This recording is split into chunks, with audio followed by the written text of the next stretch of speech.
Hi, I'm Saharsha Hamadar, an MD PhD student graduating from Brown next year, and technically for the second time. This is actually my 11th year here, with my first 4 beginning in 2009 as part of the program in liberal medical education, where I fell in love with the values, culture, and the people at the university. After graduating in 2013 with a concentration in material science engineering, I deferred my transition to the Warren Alpert Medical School, instead spending 2 years researching protein dynamics with the goal of improving drug discovery. It was a critical period for me as I contemplated my return. I was struggling to find a way to balance and pursue my interests in clinical care and translational research at the university that I loved. I was truly fortunate that Dean Elias successfully relaunched the MD PhD program in 2014 so that I could fulfill my dream of joining the next generation of physician scientists at Brown. As a physician scientist himself, Dean Elias leads by example, adept at understanding the quickly evolving healthcare landscape, building a team of esteemed faculty and directors, and developing an integrated curriculum that enables trainees to gain the clinical skills and the research focus needed to be successful. The program has grown from 4 students when I first joined to over 20 today. It continues to expand and recruit more and more talented candidates every year. We're working across a variety of disciplines, in dry labs and wet labs, in fields ranging from genetics to neuroscience, and on diseases like cancer and Parkinson's. All of the discoveries made and the lives changed will be a direct result of Dean Elias, his vision, his commitment to a robust community that celebrates intellectual curiosity while also encouraging personal and professional growth. Dean Elias has dramatically expanded the scope of Brown's medical and graduate studies, playing an instrumental part in developing a community of passionate students, all prepared to go out into the world and positively impact individual patients and society at large. Not only has he catalyzed the creation of the interdisciplinary centers such as the Brown Institute for Translational Science and the Legarreta Cancer Center, but he's also recruited world-renowned physician scientists like Drs. Jake Curtis, Tom Bartnikas, and Wafik Eldiri to lead, mentor, and inspire. My years at Brown have taught me that the most meaningful differences can be made when addressing problems at their source and being personally invested in the practical implications of their solutions. I speak for my peers and the many others that have had the privilege to work alongside him when I say that this approach is personified by Dean Elias. His tenure as dean has led to many transformative medical education programs, research initiatives, and service-oriented projects that will benefit students, faculty, and the community for many years to come. I want to thank Dean Elias and the team he built for supporting the MD PhD program and not only enabling me to pursue my passion, but creating an environment that uniquely positions physician scientists at Brown to turn scientific advancement into medical breakthrough. Thank you.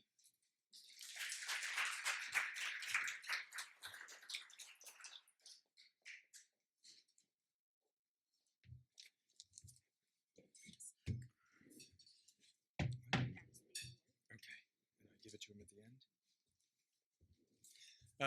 Hi, everyone. Really nice to see you. My name is Rick Locke. I'm a professor here at Brown and also have the great privilege of serving as provost. And I wanted just to make a couple very quick remarks in honor of and thanking Jack.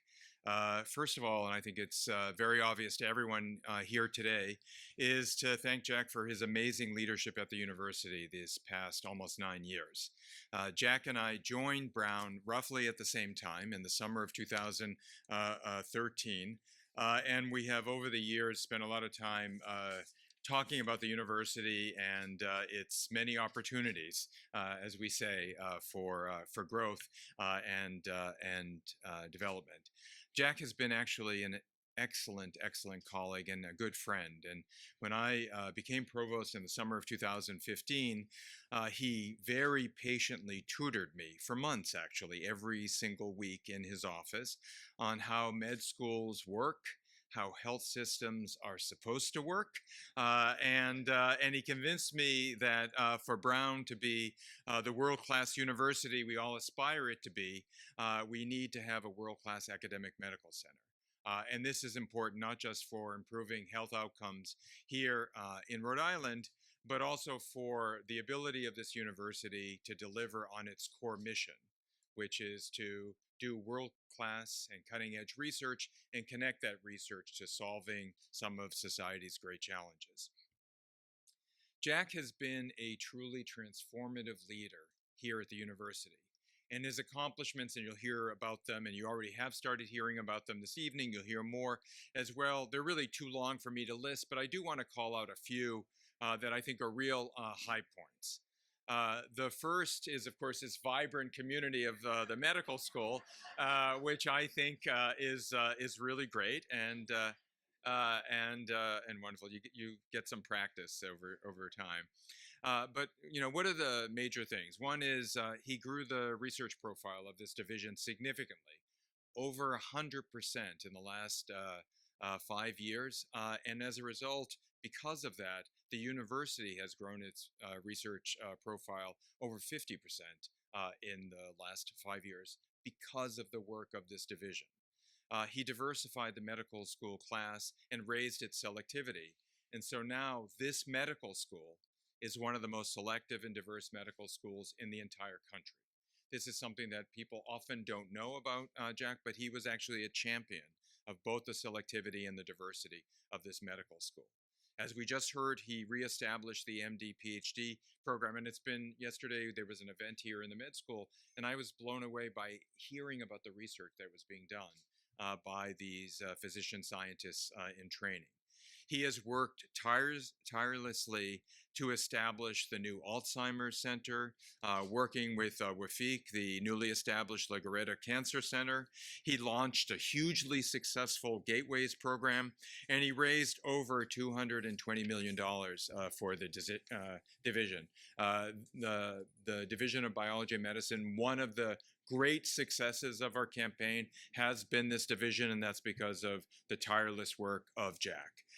He led efforts to collaborate with several people in this room to establish a physician practice plan, BPI, and so much more. And again, BPI was a twinkle in the eyes of some. It was something that Jack had been advocating for a long time. And because of his advocacy, he was able to take me and Chris and other leaders of the university and convince us why it was so important to partner with our wonderful clinician faculty members. And it's been a great partnership, and it's a partnership that I assume will continue to grow.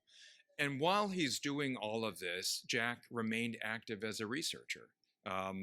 Something I mentioned before, but one of the things that I do as provost is I actually look at dollar density across the different labs and the different individual PIs, et cetera. And at one point, Jack was leading the division in dollar density so that he was able to continue to do cutting edge research while growing the med school, while transforming the whole biomedical division. Launching new programs, raising money is just a real testament to his intellectual strengths, his intellectual commitment, academic commitment to excellence, and to his leadership. In addition to doing all of this, Jack had a vision for what this district, the jewelry district, could look like. And one of the things that he often said was that he hoped that someday future deans would be able to look out the window of the medical school and see that this medical school was embedded in a very vibrant ecosystem of innovative firms and startups and biomedical research and et cetera, and that this was important not just for the city of Providence generating wealth and jobs, et cetera, but it was super important for us to deliver on the mission of what the medical school should be doing and what the university should be doing. And again, because of his work, he has actually planted the seeds for that vision, whether it was the role of the Innovation Center, which is just down the block, or BBII, or now the very active planning that the university is engaged in, again, following Jack's lead on a life science research center and also a new Department of Health Research Center in this district. These are the seeds that in a short amount of time will actually lead to this vibrant ecosystem here. So we don't have to think about going up to Kendall Square. We'll have it here, and the food is much better here than it is in Kendall Square. I promise you that. And this is all because of Jack's vision. So Jack, the whole community, the whole university community owes you an incredible debt of gratitude for your incredible leadership, your friendship, your colleagueship. And for that reason, I am thrilled that the university has honored Jack with the title of Dean Emeritus for the first time in the history of the university. And Jack, if you could just come up for a moment, I actually also want to, there's a plaque here from our good friends at Lifespan. I meant that authentically, to also honor you for all your work. So thank you, Jack, for everything.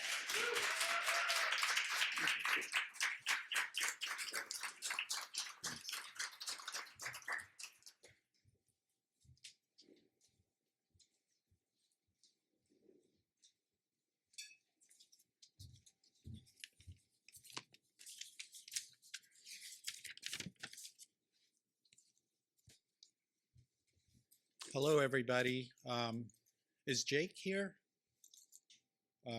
Oh, yeah, thank you. Well, you know, he could do a much better job than anything I could do. I've been to a couple of receptions for Jack in the last couple of weeks, and I'd be willing to buy a ticket and watch Jake perform. And I think that might be fun for everybody, and I'd stay late to watch it. So I'm happy to make a few comments and thank Jack for a few things. And I'll start with Jack spent an earlier part of his career at Penn and left there before I got there in 1994. And we crossed paths later, about 12 years ago at Yale, when there was a meeting of the Interurban Clinical Club. And this is a physician scientist honor society that was started by Sir William Osler in 1905. And it was held at Yale in 2010. So Jack gave a talk in the afternoon at this meeting. And usually chairs of medicine or deans often speak at these meetings, and they usually talk about challenges in academic medicine. And so Jack's talk that afternoon was about his research on the immunology of asthma. And so his talk was incredibly inspiring. It was really a breath of fresh air to hear that from Jack at the time.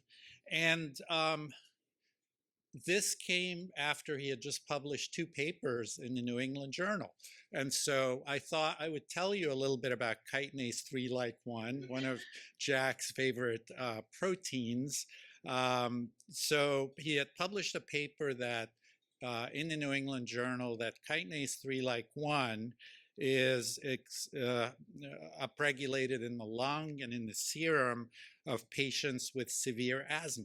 And then he published another paper in the New England Journal showing that it's a susceptibility gene for asthma and also a biomarker of declining lung function in patients with asthma. By example, he was showing that despite being in a major institutional leadership role, his academic activities were doing well, and he was serving as an inspiration to others. And this continued at Brown. So thank you, Jack, for your inspiration. Now, in 2018, I was delighted to learn that Brown University had an interest in pursuing the development of a world-class cancer center for NCI designation. And as I took a look at the university and the health systems, and I met the people with whom I'd be working, including Jack Elias, to whom I would be reporting as Associate Dean for Oncologic Sciences, that decision was just very easy. So working as a team over the last 3 years, a lot has happened. We've established a cancer center at Brown. Our EAB met in October of 2020. We've been integrating well with the health systems and are extremely grateful to Pablo and Almudena Legorreta for their transformational gift. People have been watching and seeing what's been happening here, and that exciting things are happening, and that we're recruiting amazing people to come and join us here. None of this would have been possible without Jack's tremendous commitment and personal involvement. Together, and in only 3 years, we've achieved what can sometimes take easily 5 to 10 years. And what's more, a lot of this happened during COVID. And so thanks, Jack, for your tremendous support of the Cancer Center. Jack has even managed to do some research during this period. And again, chitinase 3-like-1 is a therapeutic target for COVID, and he's just published a couple of papers in the JCI on this. And so I could go on and on about how Jack listens, makes time to understand and work through issues, and leads by example. Well, maybe I'll give a couple of more examples. I think we should applaud Jack for the directions toward translational science at Brown. And I think we should thank him for improving Brown's reputation nationally during his tenure here. I look forward to Jack's continuing work on cancer in the coming years. So believe it or not, chitinase 3-like-1 is important in cancer. It's an immune checkpoint, and he's got amazing data that targeting chitinase 3-like-1 is useful in treating melanoma and brain cancer. He has continued to show scientific leadership both on campus and nationally. So thank you, Jack, for your scientific leadership. Jack's agreed to continue to advise on Cancer Center development in the next phase, and I look forward to his valuable wisdom and advice. So congratulations, Jack. Your work here has been transformational. I do want to say one more thing, which is deans like Jeff Flyer and George Daly and Ray Du Bois and others are very active on social media. So I'm going to be happy to give a tutorial to you. And I think Jake would be welcome as well. Because I really think we need to do that. And I think, personally, I think every medical student and faculty member should have a Twitter account and be tweeting about what's going on here. So thank you, Jack.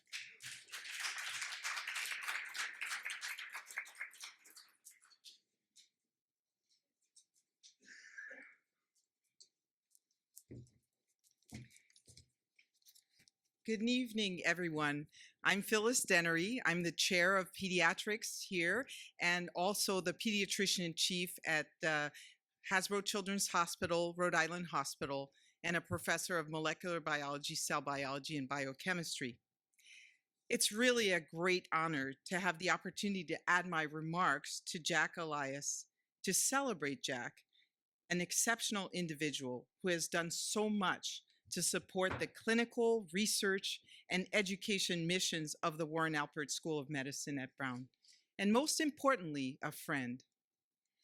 As we all know, we've heard a lot, Jack is an internationally recognized for his translational research and academic leadership.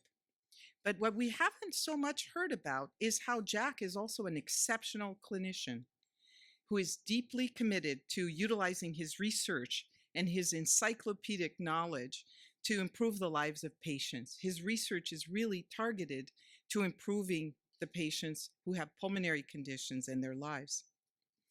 And he is also known for his eclectic taste in breakfast diners and his love for truck stop coffee. So I thought about truck stop coffee, and I thought, well, maybe Jack is a lot like his truck stop coffee.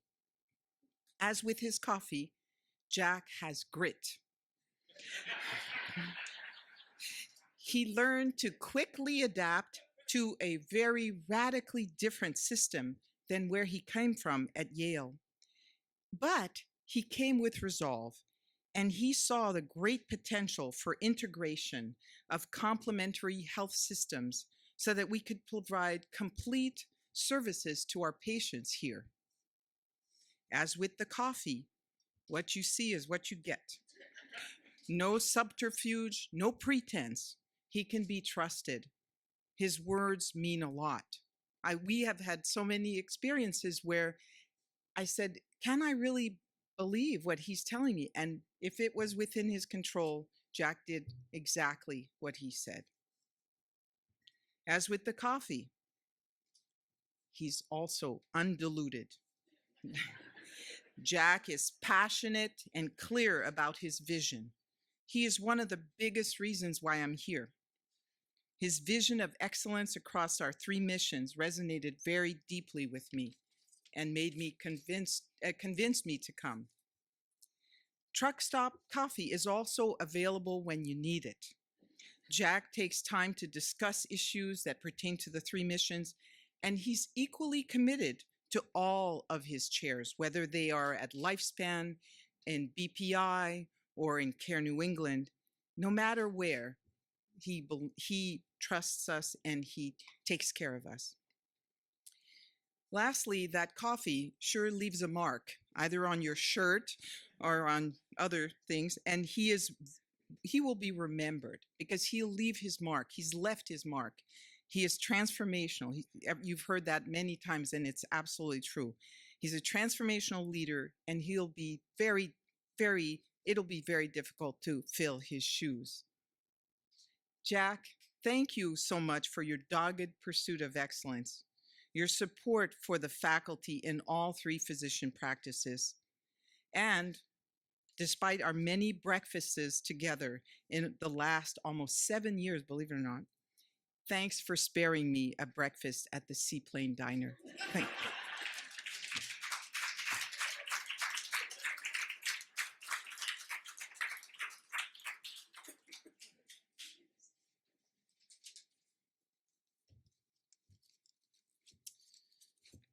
Good evening. I'm Bill Chaffee. I'm chair of surgery, and I'm here mostly, though, as chair of the BPI board. When you go last, you get benefits and there's detriments. Following Lafique, and he can go on and on and on. But I'm going to start that I have really 3 words to describe Jack, and I could choose a lot of other words, most of them positive, almost all of them, but really to describe his influence on our school, and mostly I'm here to speak for our clinical departments. And those 3 words are vision. You've heard a lot about that. Persistence, we'll talk about that in a second, and then colleague.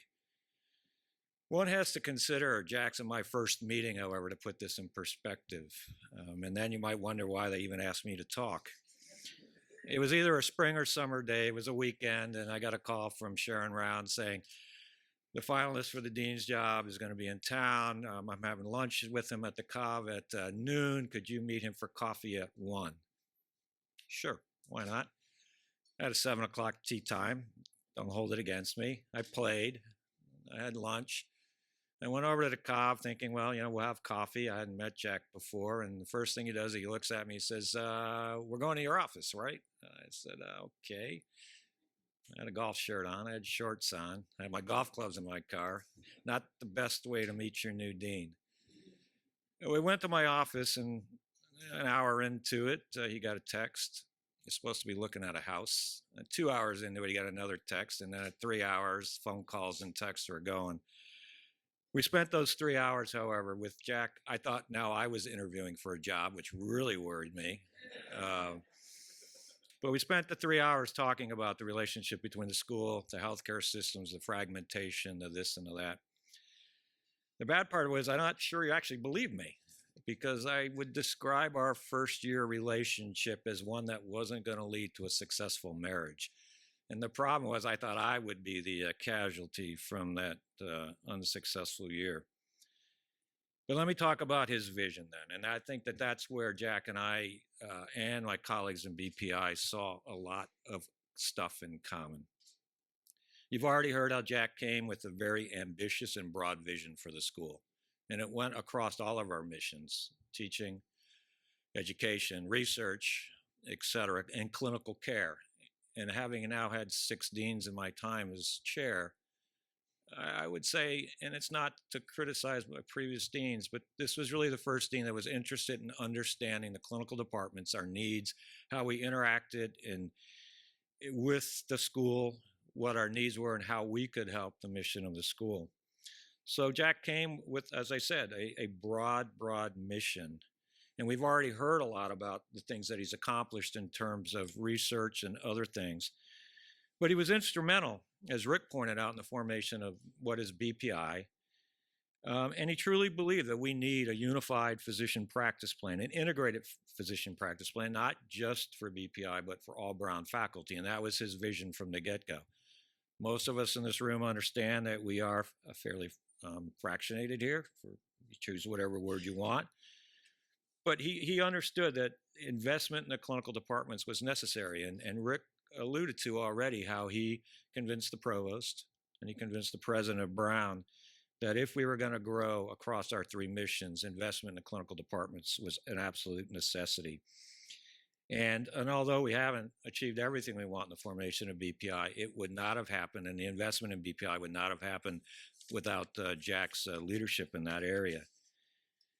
He also understood that the clinical departments needed help as it related to our other 2 missions besides clinical care: research for clinical faculty. The Dean's Awards, which he started early on, allowed for young faculty to get seed money.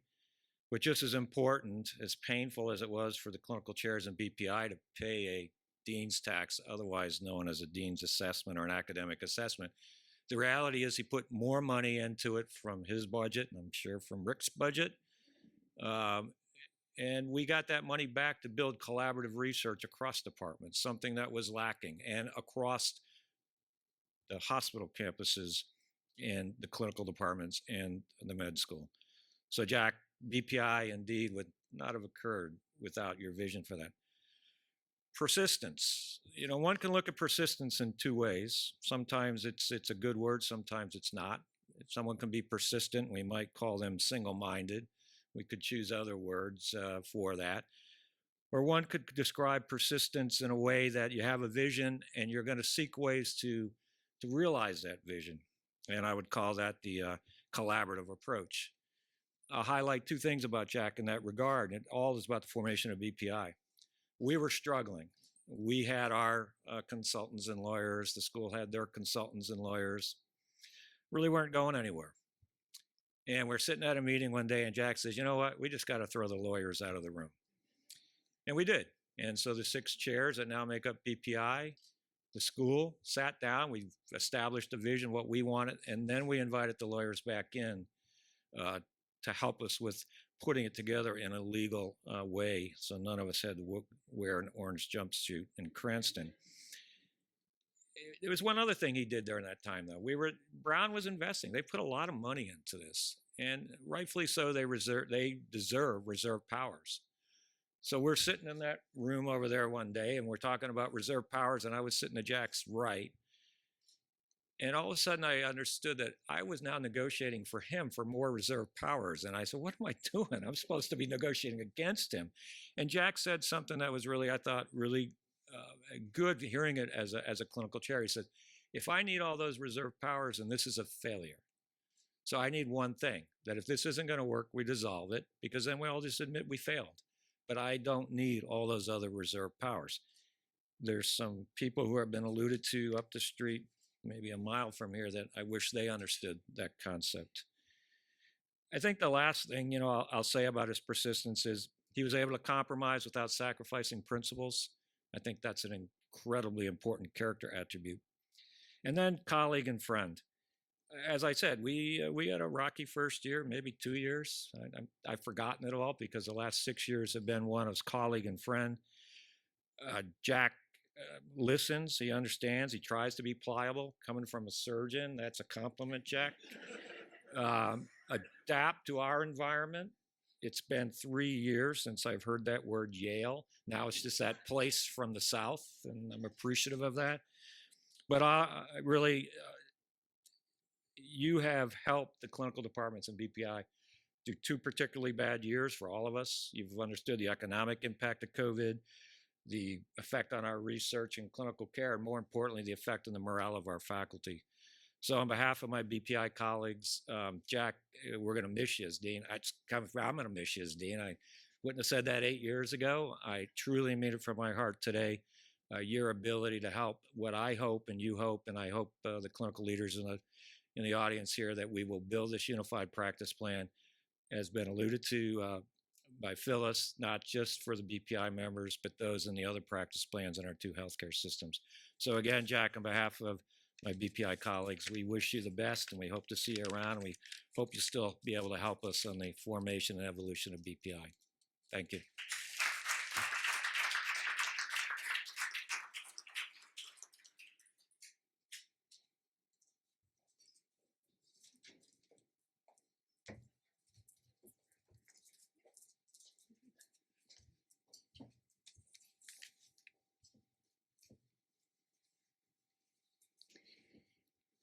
Throughout his tenure, Dean Elias has spoken to the significance and strength of the Division of Biology and Medicine's 3-part mission, and that has been alluded to as well throughout our speakers tonight.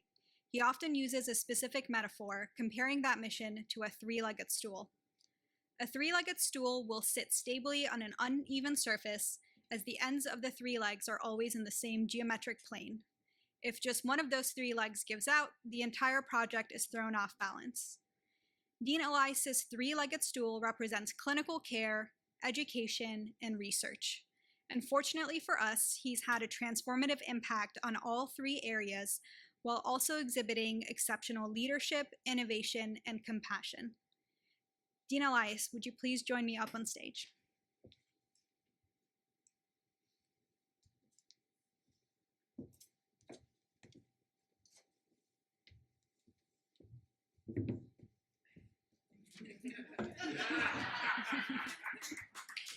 Dean Elias, please accept this token of appreciation from us.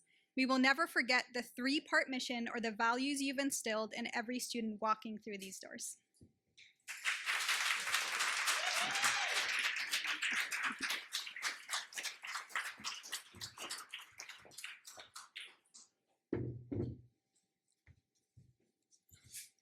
Thank you, Sahar, and thank you to everybody.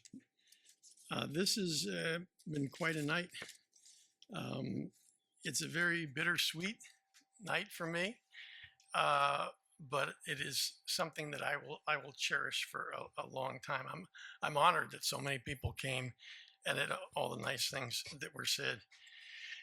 Let me start out with some thank yous to make sure that I don't forget them at the end. First, to Chris Paxson and Rick Locke for organizing this reception. Thank you very much.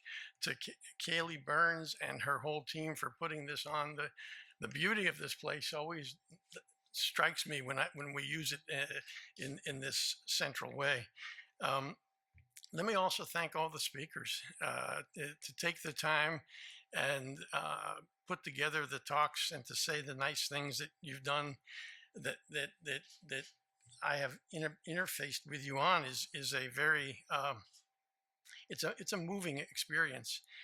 One of the beauties of this job is that you get to work with great people, and the people who are the speakers are examples of the great people that you get to work with, and I feel blessed to have had that experience. When I got to Brown in 2013, I knew that I was coming to an institution with an excellent reputation in teaching. I also knew that it was an institution with immense unrealized potential that needed a lot of work.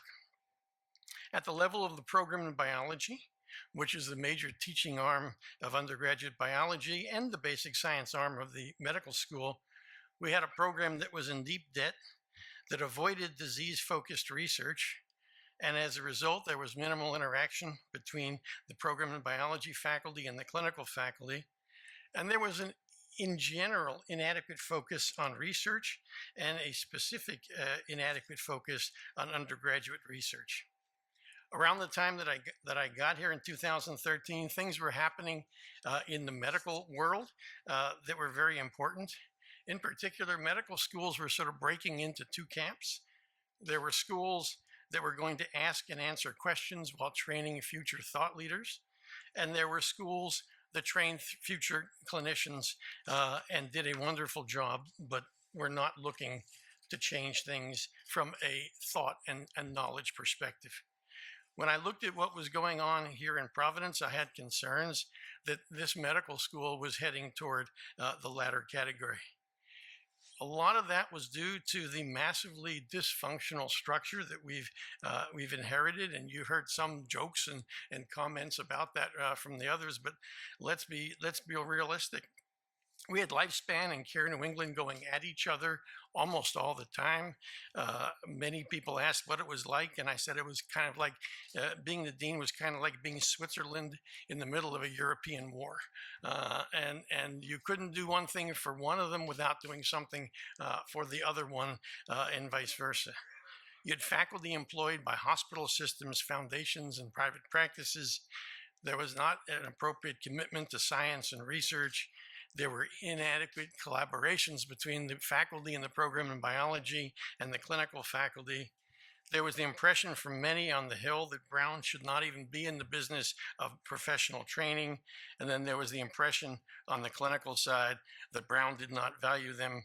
I can't tell you the number of times in my first in my first year or two here where someone would come up to me and say, you know, Brown does nothing for me. And they would usually follow that with the great adage, I teach for Brown and they pay me with parking tickets. And that was the result. So what we had was a truly suboptimal relationship between Brown and the clinical faculty. That was an issue of major importance. Probably the time that I really appreciated this most was a couple months after I got here. There was a effort to form what we called RIMG, or the Rhode Island Medical Group, which was an attempt for the faculty to all end up being employed by Lifespan. I spoke to the provost at the time and said, do we want this to happen? And we decided that we wanted to be part of it, that Brown wanted to invest in this process going forward. I went and made a presentation to the faculty and to the Lifespan leadership at the time of how Brown could be involved in this process. And I was basically told, we don't need Brown to be involved in it. And then one of the faculty stood up and asked me if I needed instructions on how to get back to New Haven. That was probably the low point in the process. So the first few months were difficult. But one thing became very clear during this period of time.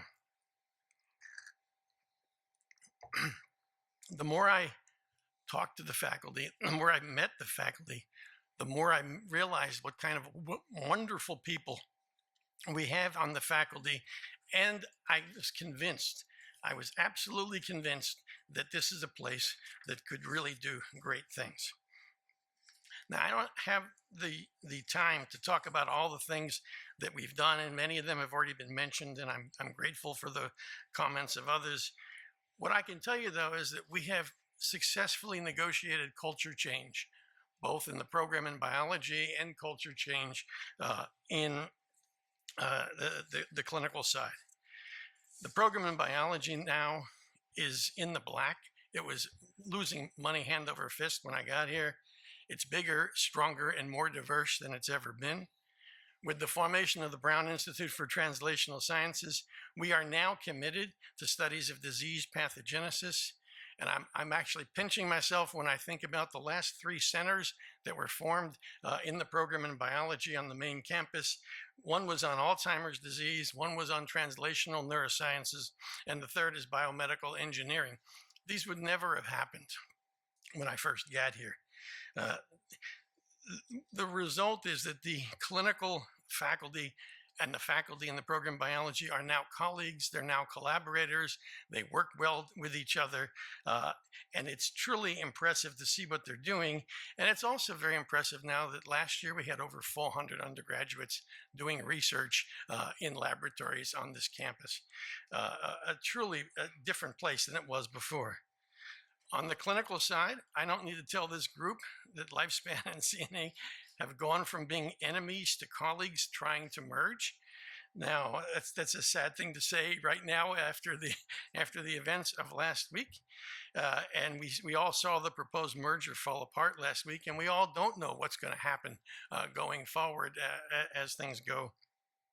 But what I do know is that due to the efforts of amazing faculty, people like Bill, Lou Rice, others who are here, Angie Caliendo, some things have happened on this campus that put it in a much better position than it's ever been in a long time, and that is the formation of BPI. That is a truly impressive step forward, and I am optimistic, and I am hoping that it will be the cornerstone upon which we build a unified faculty practice plan. I'm also excited that under the thoughtful tutelage of Kim Galligan, we've come to a point where we realize that we can do things regardless of whether the merger takes place or not in research consolidation and physician alignment. And I'm looking forward to watching Mukesh and Kim and the others in this room and people who aren't in this room as they try to take this forward. Most importantly, though, what I can tell you now is I haven't had anybody come up to me and say, Brown does nothing for me. That hasn't happened probably now in 4 or 5 years. The support that Chris and Rick have given us have allowed the clinical faculty to really feel like they're part of the Brown system and they're part of Brown faculty. And the fact that Brown is now their home is ingrained in them. And I think that's a huge step forward. On the research side, I want to recall 2 events. First was I'd been here about a month, and the provost at the time called a bunch of us into his office, and he basically gave us the Chicken Little, the sky is falling down talk because grants at Brown were really doing very badly. The trend was a negative 45-degree slope curve. And that was not a kind of structure that could go forward for very long without there being major issues. And we were basically told we have to do something to fix this. 6 months later, I had the opportunity to have a conversation with Stanley Aronson. For those of you who don't know who Stanley Aronson is, in that case over there are all the pictures and books and such from Stanley Aronson. He was the founding dean of the medical school. Stanley was very sick, and he wanted to talk to me before he passed. And I got a chance to talk to him literally days before he passed away. We spent a good couple hours together, and I could see it was taxing him, but every time I tried to leave, he asked me to stay further. And the bottom line was that he asked me to make science a bigger part of what goes on down here. He knew that he had built a great medical school, but he knew that it had a weakness, and the weakness was being a place that asks and answers questions. And I got to promise him on his deathbed that we would do that. And I'm pretty happy that we've accomplished a lot of that going forward. To give you some statistics on this, you heard some of them, depending on what year you start counting from and so on, we're up somewhere between 129% and 186% in grants.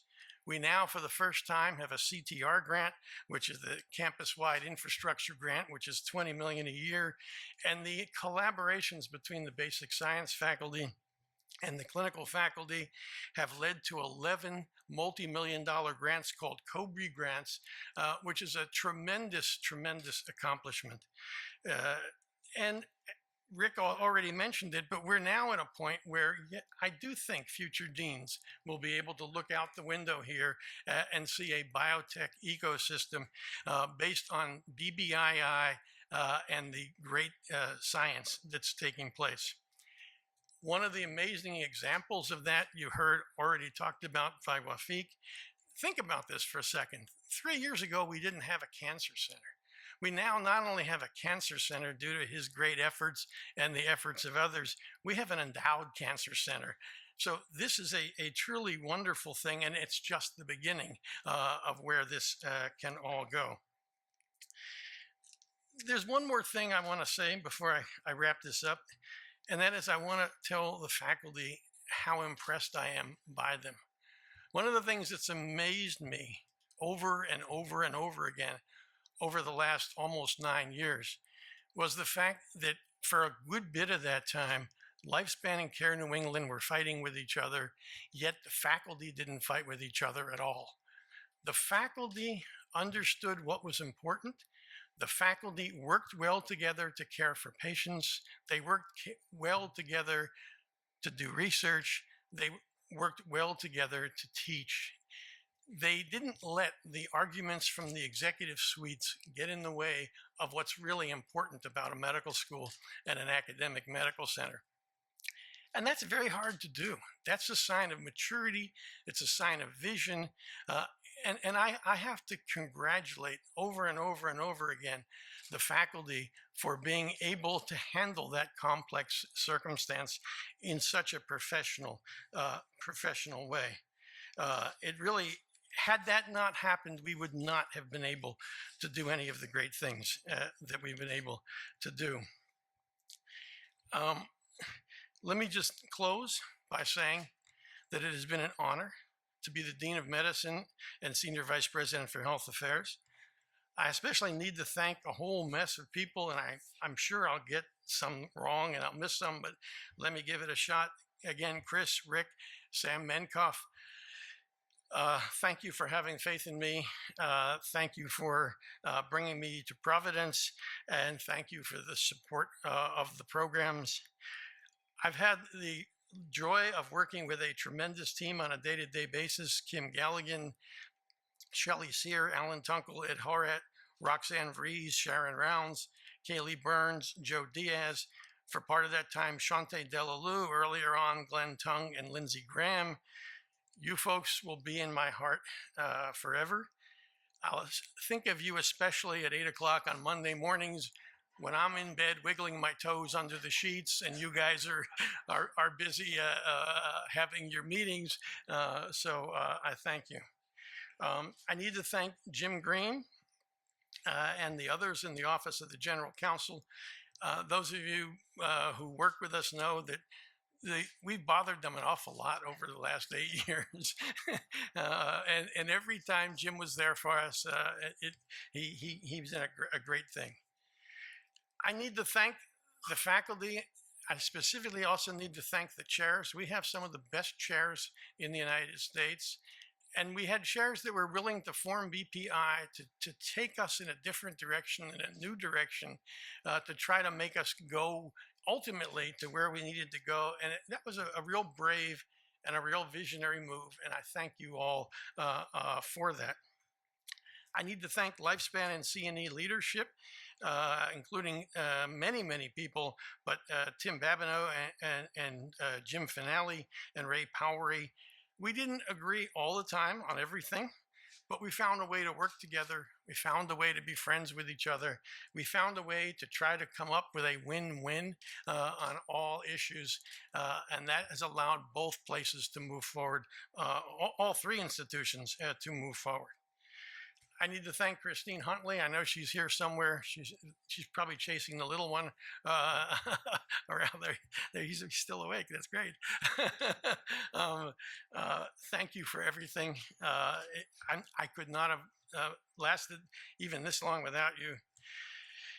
And I'd be remiss if I didn't thank Dr. Chun Gun Lee and the others from my laboratory.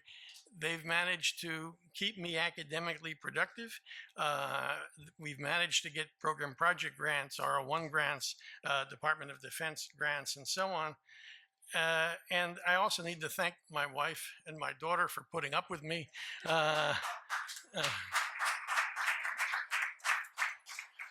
When you're working long hours, having someone there to support you unquestionably is a wonderful thing. Finally, I want to thank each and every one of you for everything that you do every single day. The medical school is a complex place. The hospitals are complex places. It's tremendously difficult to think that you can keep your fingers on all the pulses of what are going on. I am amazed by the faculty. I'm amazed at what they've done. And this medical school would not be what it is without you. Lastly, Mukesh Jain is here. I'm sure everybody knows he is in about a half hour going to be taking over. Mukesh, we're thrilled that you're here. I look forward now to taking on the role of grandpa and watching from the distance while you hopefully work with everybody and move things forward. So it has been a true honor to be the leader of this group for even a short period of time. I hope our paths cross again. I will miss all of you very dearly. Be well, be healthy, be happy, be fulfilled. And think about me every now and then. Thank you.